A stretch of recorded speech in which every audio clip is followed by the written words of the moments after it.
เอ้ยปั๊มธรรมดาเนี่ยนั่นเนี่ย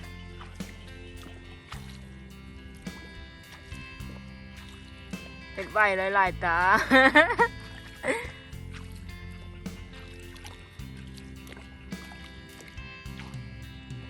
เดี๋ยว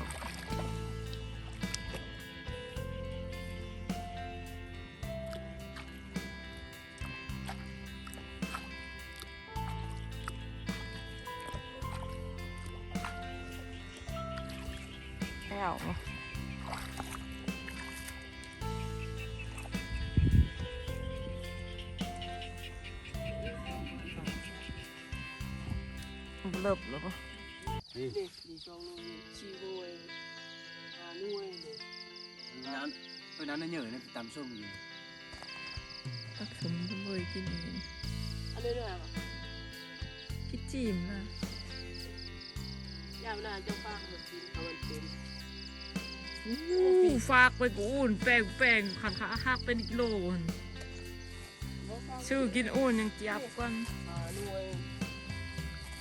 โอ้ส้มเนี่ย 6นุ่ย ยังมาหมดเขาจะกิน ตัว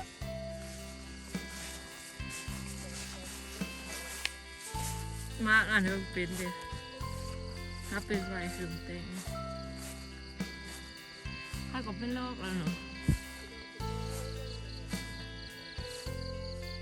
เต้นเขาปะ